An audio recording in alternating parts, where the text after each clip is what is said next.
Dahil nga sa mga nauusong online shop, ay madali na lang nating nabibili ang mga bagay na gusto natin. Kahit nakahilata lang tayo sa bahay, pipindot ka lang, mag-i-scroll, sabay checkout, ilang araw lang may kakatok na sa pintuan mo para iabot ang parcel mo. Hindi kagaya noon, na kahit hindi ganun kahalaga ang bibilhin, basta may sapat na pera ay agad tayong lumalabas para mag-window shopping. Kaya sa tagal na rin namin hindi nakakalabas para pumunta ng mall, ay bigla na lang namin naisipan na gumala.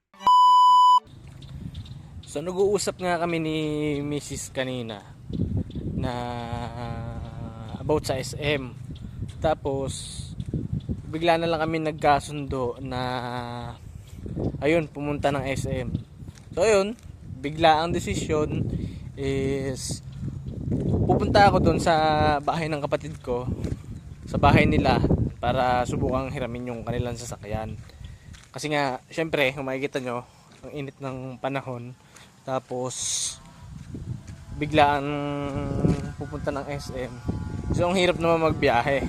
Kaya ito, subukan kong hiramin yung kotse. So yan, nahiram na natin yung kotse.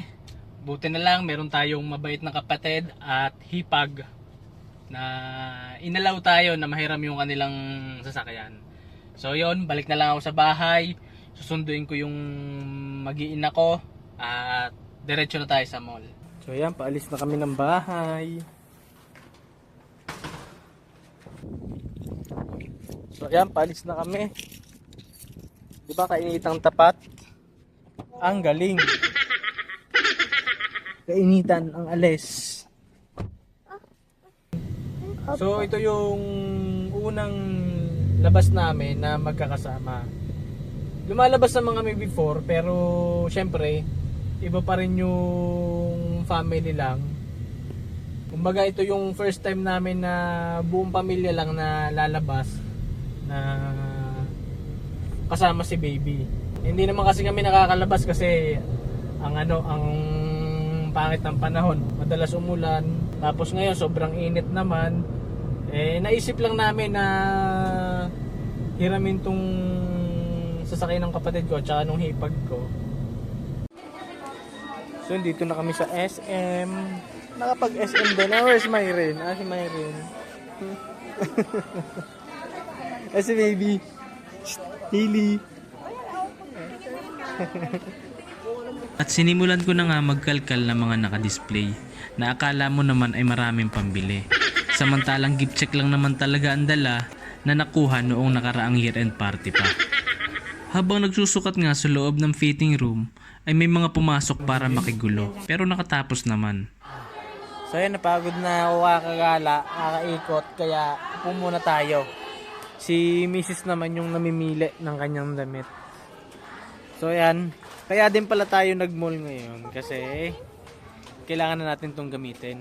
Ito yung nakuha kong mga gift check nung last December pa na kailangan na nating magamit kasi baka ma-expired na. Hindi ko sure kung ma-expiration, pero sabi nila wala daw. Pero para sigurado tayo, gamitin na natin. Sayang din kasi baka mamaya makalimutan na. Ayun, so eto, ayan, yan, ginamit na natin. Kaya lubusin na natin yung paglabas. So ayan, kagagala namin, nakatulog na yung isang bata. Ayan, nakatulog na siya. Sarap na ng tulog niya. Itong isang kulit, puro kakulitan. So ayan, humahanap ng damit si Mrs. At nang nakapili na si Mrs. ng damit na bibilhin, ay dumiretso na agad ako sa counter para magbayad. Medyo nagmamadali na ako pumila dahil inabot na kami ng gutom. At dahil nakakapagod at nakakagutom ang umikot ng umikot, dito kami dinala ng aming mga paa sa isang Japanese restaurant. So, never ko pang na-try yung mga ramen dito. So, tatry natin ngayon. So, ayan, dito mamimili tayo ng menu. Sa menu nila. So nakapili na si Mrs. Ito na lang makulit na bata na to. Tapos ako, wala pa. Paglapag pa nga lang ng serving ay wala nang intro-intro at sinimulan na agad namin kainin ang mga in-order. Pagkabigay na pagkabigay kainan agad, lamon agad oh. Nakakatuwa lang isipin na dati nangangarap lang ako na balang araw ay makita ko ang sarili ko na namamasyal at kakain sa labas kasama ang sarili kong pamilya. At eto kami ngayon, hindi man sa mamahaling restaurant pero ang mahalaga ay nai-enjoy ang bawat oras na sila ang aking kasama. Alam kong madalas akong nagiging busy at nakukulangan ng panahon para sa kanila dahil kailangan kong maghanap buhay. Kaya sinusulit ko talaga ang ganitong pagkakataon para mabigyan sila ng oras at panahon. Yung hindi nagmamadali, yung walang oras na hinahabol at bawat sandali ng oras ko ay para lang talaga sa kanila. So yan, dito na kami. Uuwi na.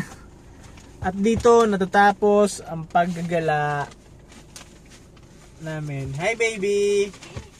Abala na siya sa mga pinamili. Ayan, uuwi na kami. Nakakapagod. Nakakapagod gumala. Puro lakad. Tapos ngayon, traffic naman yung aming kalaban. So, ayan. Medyo maliwanag pa naman kung makikita nyo. So, ang oras ay mag-aalas 6 na. 2 minutes before 6 p.m. So, maliwanag pa. Pero, traffic na. So, ayan. Uwi na kami. Hanggang sa muli, mga ka-ND4.